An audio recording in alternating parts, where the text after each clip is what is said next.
see what happens. And I'm also going to talk to you about the Latin of the term endocannabinoid. Oh, let's start with that. Let me see. I think that we may be live now. Can you see it on your end? It does say live on Facebook. All right. I actually cannot see it for some reason. Hey, you guys, I actually cannot see our Facebook Live. So give me 1 second and let me see if I can actually see what we're doing here. And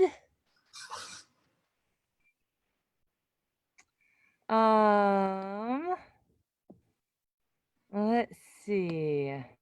Okay, I see us. Facebook Live. So give me 1 second. All right, can you hear me?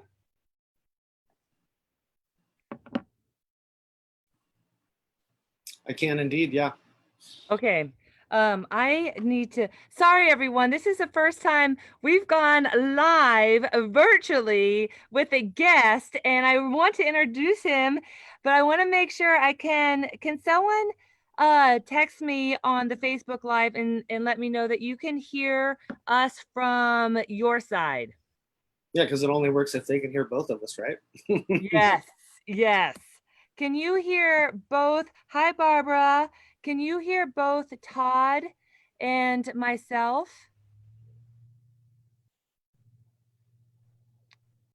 I have to have it off on the... It's all good on Facebook. All right, my friends, here we go. Well, we have an amazing guest today, and I don't know if anyone understands that my favorite topic is truly the endocannabinoid system. And we have an expert today, Todd. Todd, will you say your whole last name for us? Plymale-Mallory. Yes, thank you. I don't like mispronouncing people's last names. And Todd is not only a very special guest here with us today on Facebook Live, but he's also a practitioner of pretty much everyone at Seed to System. I think you've worked on most of us. He's a Chinese... Go ahead. I've worked on a few of the team for sure.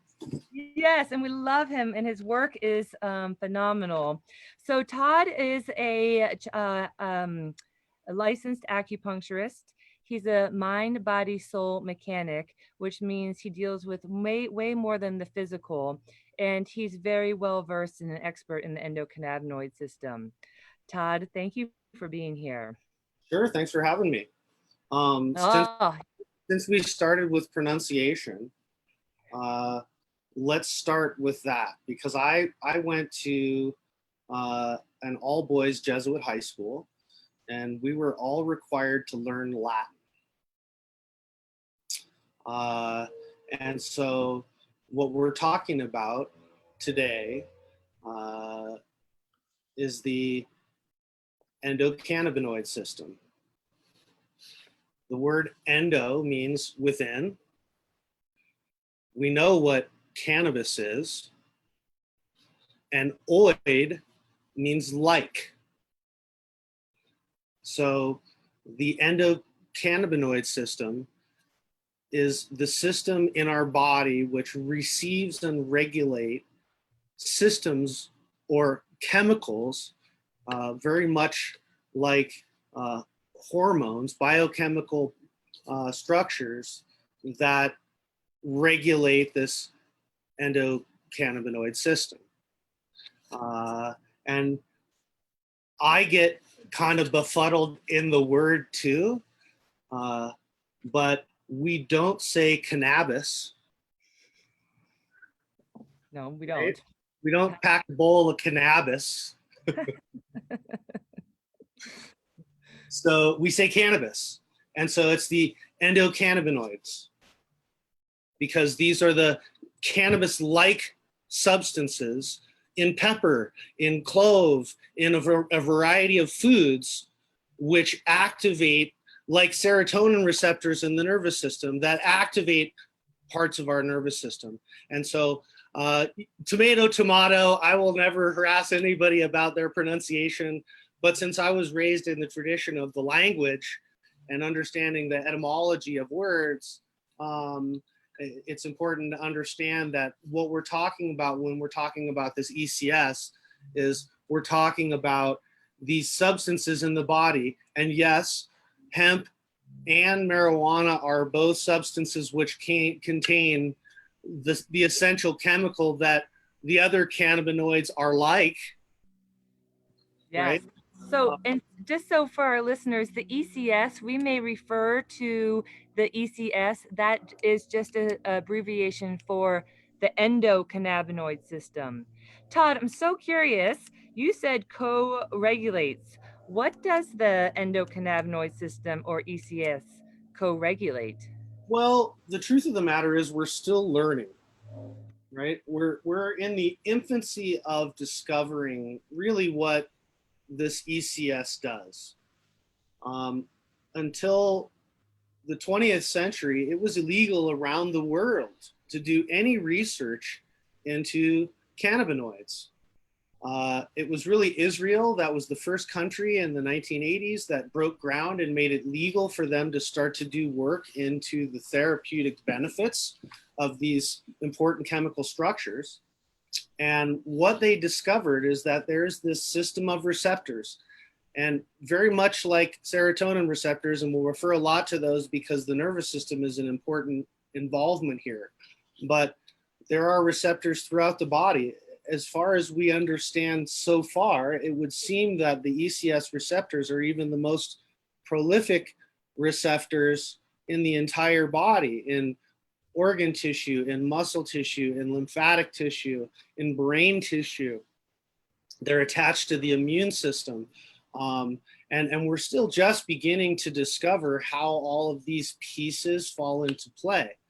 But one thing that we do know is that, you know, a lot of people know that, or at least have heard of marijuana, that it can have a tendency to have a sedating effect. Well, the reason that marijuana has a sedating effect is two things. One, the THC, which is in most states still the illegal chemical, which is that which gets you high.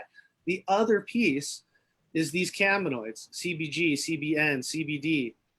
And what these things do is these things allow us to, and using the word we said, co-regulate. It's like flipping a switch on the nervous system. A lot of us live in this state of fight or flight. Yeah. Before we had a world pandemic, Yeah. people were living, on the treadmill. You know, the alarm goes off and you start looking at the cell phone and all the things that you have to do today, and you start working on the to-do list, and then you start Facebooking and emailing and the news and all the things. And, you know, a lot of people are just go, go, go from the time that they get up in the morning to the time that they go to bed at night. And, you know, we have two divisions of our nervous system, commonly known as the fight or flight, which is our sympathetic nervous system, and the rest and repair, or rest and repose, which is our parasympathetic nervous system. And most people spend most of their time in the fight or flight mode. Yeah. And it's not supposed to be that way. It's supposed to be, I mean, you've probably heard it's there for when the tiger jumps out from behind the bush and your heart rate elevates and your digestion shuts off and your muscles get tense and you're ready to fight or flight. It's an instinctive reaction that every animal has. But we're not meant to spend our entire lives there. No. So how would you know if I bet a lot of people are curious that are listening. How do they know if their endocannabinoid system is even working? Is it overactive? Is it underactive? How do we, Hard is to there say. a I think we're still trying to discern whether or not, you know, we don't have a test to determine. You know, it's not like we can send somebody in for a lab test and they can say, oh, well, your ECS isn't working. But, you know, your typical overstressed, chronic fatigue, person who's struggling with immunity. You know, I mean, when our body is in the parasympathetic tone, when we're in rest and repose, our digestion is working, our immune system is functioning, we get better sleep. And when we're in fight or flight, if we're in alert mode all the time, this is why insomnia and anxiety are two of the, you know, most medicated symptoms in, you know, all of society today, because people are stressed out. And then you add a pandemic on top of that. You know, and right now everybody's in this limbo, and the federal aid just ended, and who knows if it's coming back, and nobody really knows what the future looks like, and the numbers are spiking around the country. So stress is very high in a lot of people, and it's important for everyone to find a way to switch that sympathetic system off, to turn off the fight or flight. This is why meditation has been so important in so many aspects of culture for millennia. I've also heard that meditation can increase the hormone like cannabinoid chemicals that we make. Meditation, dancing, singing. There's ways that we can make our own internal medicine. I'd like to see the research on that. I believe that there is a potential for that parasympathetic shift, and here is why. We have all of these different systems in the nervous system that are completely autonomous. They work without our effort, right? In the physiology world, we call this autonomic. And then we have all these functions which we do by choice. Walking, talking, speaking to you here on Facebook Live, going for a run, even eating and speaking are chosen. And so we consider those somatic functions, which soma just means body, right? There's only one function in all of human physiology which is completely autonomic. We don't have to think about it, it just happens. And yet, when we choose it, it's also completely somatic. There's only one. It's breath. Wow. Right? And this is why meditation is able to make the shift from sympathetic to parasympathetic. This is why yogis have known for millennia that you could lower your heart rate and reduce your stress level by breathing.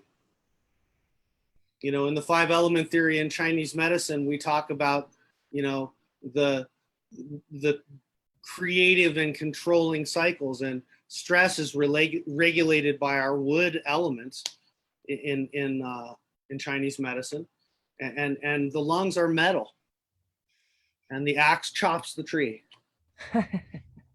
So we need breath. We need breath, and breath is obviously you know, in that sense that here, I'm gonna, because you like to come in the back door on me, I'm gonna come in the back door on you, right? We've been practicing this Facebook Live so that we can be on the same page about a lot of things. So I believe that meditation could in fact activate the parasympathetic shift that makes the endocannabinoid system available to utilize. I would definitely agree. I think it switches on the ECS. I don't know. I think that we still need research on that. You know, I mean, I'm a science guy. I have science degrees. You know, I want to see what we discover, and we're gonna discover a tons of new things. Yes.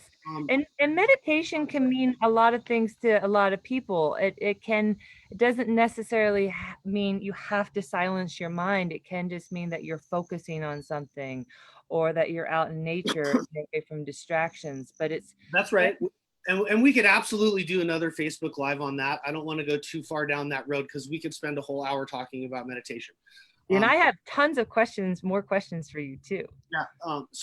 But what I would say is a lot of people are probably familiar with Dr. Andrew Weil. He's one of the most prolific holistic practitioners in the world. He started the first integrative medicine medical school and is an advocate of herbs and acupuncture and all of the integration of traditional therapies and food into medicine therapy. Yes. And he has an amazing audio book. It used to be a tape when I first got it, called Breathing. And he does a wonderful explanation of the physiology of breath, like we just talked about a little bit, but then also goes into the very simplistic basics of a meditation. And it doesn't take a posture. It doesn't take a zafu and a zabuton or any incense and a candle or a Buddha statue. You don't have to have a special place. All you have to do is breathe. So, and especially during these crazy times, the more that we can take a few moments each day to just stop and, control our own breath and create that shift in our own nervous system, because we are really the ones in charge. And if we're in a frantic, phonetic space, it's because we've allowed to get there, and we're not taking command of that. I love this. So meditation and or breathing or just having a moment of peace and pause. Definitely with more research, we might find out how it co-regulates or supports the parasympathetic nervous system, which then connects to the endocannabinoid system. What other modalities support a healthy endocannabinoid system? It can be food, it can be lifestyle, it can be therapies. I think exercise is a good way. If we're truly discussing that link, right, between the nervous system, and again, do I think it switches on and activates those chemicals in the body? I don't know. Cannabinoids. Do I think that meditation activates cannabinoids in the system? Research needs to be done. Do I think it makes it available to process? We talked a little bit about this the other day because we were on the topic of athletes and performance and whatever, and the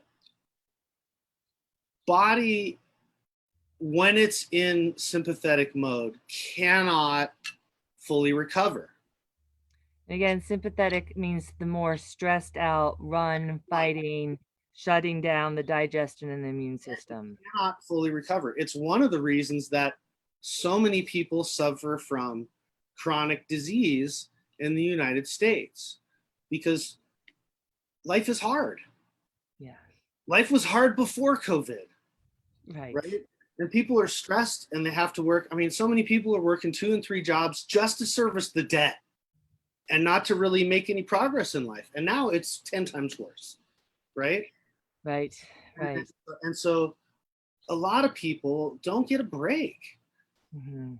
They're just constantly under stress. And under those conditions, the immune system starts to break down. Yeah. The body, when it's in fight or flight, is supposed to raise the blood pressure. It's supposed to make the heart beat faster. It's supposed to make your digestion turn off. So just watch some regular television for one day. No, thank you. One day. And you will see all of the ads for digestive upset and digestive cancers and irritable bowel and all. I mean, so many people their digestive systems are shut off and not working properly, right? Oh, absolutely. Or medications for hypertension and heart disease, right? Mm-hmm. We have a stressed out culture that's in many cases not exercising enough and definitely eating poor quality food. We're lucky here on the Front Range that we have access to such high quality living, but that's not true everywhere. And if your only option is Cracker Barrel, Wendy's, and McDonald's, then you're not going to be eating healthy food. That means all those people that are listening that do have those kind of diets, breathe more, find ways to neutralize some of the effects of the inflammatory foods. Well, So, right, what go. are ways to breathe more? Well, walk more, hike more, dance more, Yeah, right? yeah, Ride your bicycle. To me, I like Tai Chi as a meditation. In the Chinese culture, they would say that Tai Chi is the way to stillness of the mind through fluid movement of the body. that's beautiful. Right? Absolutely. We spend so much time overactive in our brains with our bodies stagnant, particularly in modern culture with people who are on the computer all day long. I consciously chose a career was not that. Yeah, and that reminded me, we actually did not go through a pearl today, but I think you just touched on this, that thoughts, feelings, and imagination are information. And if that information is putting our systems into more stress, then it throws off all these big functions like digestion and sleep and the immune system. Well, And I'm going to volley back at you okay. because we're talking about digestion. And I think you and I have already had this conversation once before. One of the paramount concepts in holistic medicine, particularly in Chinese medicine, if you wanted to summarize Chinese medicine in one simple American statement, is that you are what you eat, right? But that's not just your food, right? Exactly. It's Yeah. every life experience.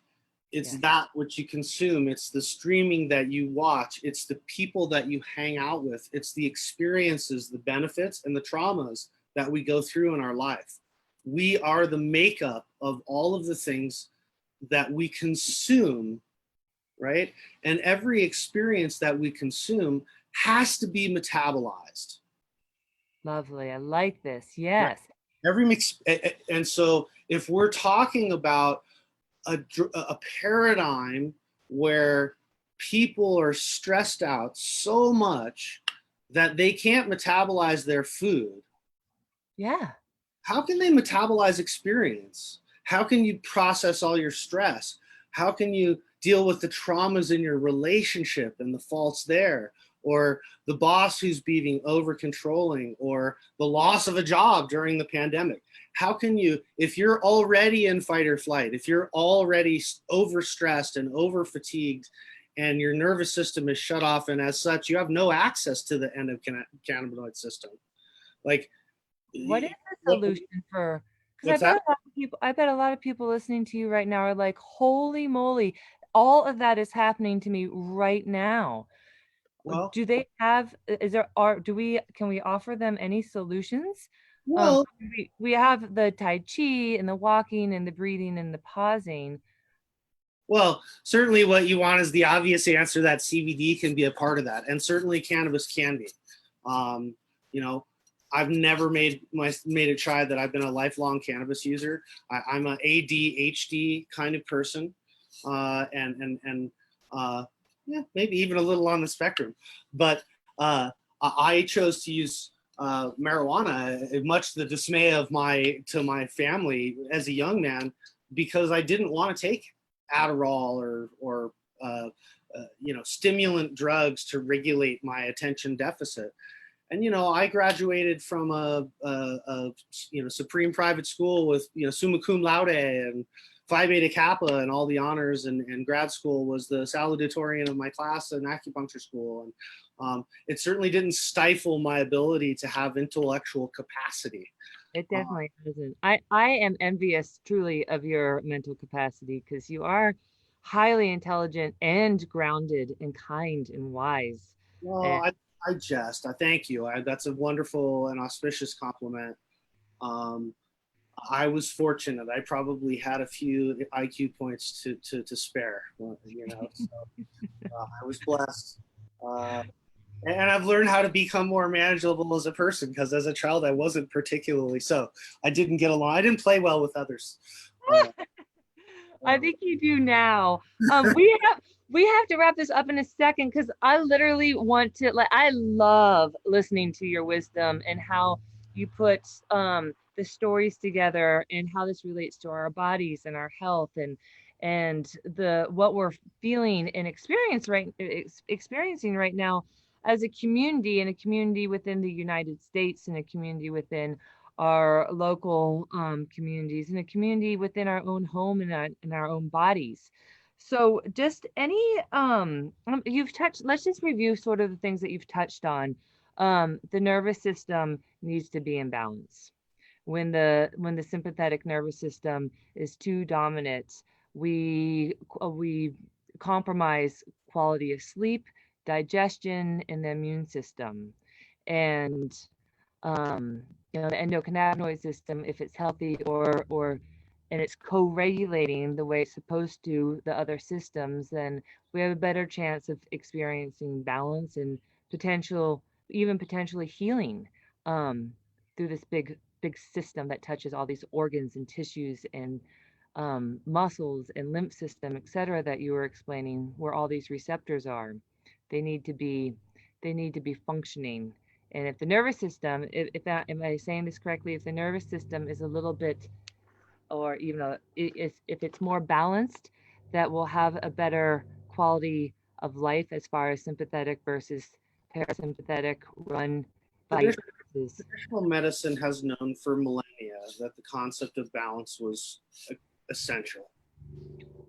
Even in Western physiology, we call it homeostasis, right? Our Yeah. body has to return to a state of balance. The only challenge is we also have this thing called attenuation, where we can adapt to a homeostasis that's not healthy for our bodies, right? And Yeah. so it's really important, I think, right now, especially in these times, that we are being called to reevaluate how we live our lives, and those areas in our life which are creating the most stress. Is it the job? Is it the lifestyle? Is it the relationship? Is it, what are those things that are constantly putting you in fight or flight? And start to clear some clutter, start to remove some of these things from your life. And yes, there are wonderful, all these things we talked about, exercise and foods and cannabis and all the other things that can help us to treat that imbalance. But we want to create the balance from the foundation. And so that's our diet, that's our sleep, that's our relationships, that's how we engage in this life. And I truly believe, as we've talked about on innumerable occasions now, that this is a reality check from the universe, this time of pandemic, that get it right. All these things that you've been wanting to do for yourself for years, don't put them off. Don't make them last. Make yourself first right now. Oh, that is such a beautiful message. I hope everyone heard that. This is a time that it's not selfish to take care of yourself. It's really improves your quality of life and even the quality of life of the people around you because they're not, everyone picks up on everyone's energy. And we were talking earlier, Todd, on another Facebook or something, that Brene Brown says anxiety is the most contagious of all human conditions and it happens in groups. So it does start with taking care of ourselves and making our health individually a priority. That's right. I talk with my patients about that every day. And there is a difference between selfish and centered in yourself. Hmm. Speaking of, how do people get a hold of you? Well, fortunately, I'm the only one on the planet with my name. So my website is just my name with no hyphens. It's just toddplymale-mallory.com. Super easy to find. And I would love to see you in the clinic. Thanks so much for your time. And you have a book coming out? I do. I've been working on a book for years, but this is the appropriate time. It's called Dis-Ease. And it's about a lot of what we're talking about right now. It's about ways in which we can find harmony and stillness in these times of chaos. Oh, I can't wait to see it.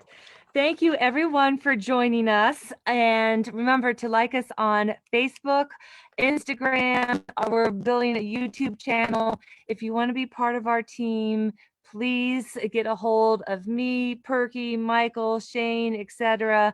We are always looking for more and more team members to share the amazing message of health, hemp, and health.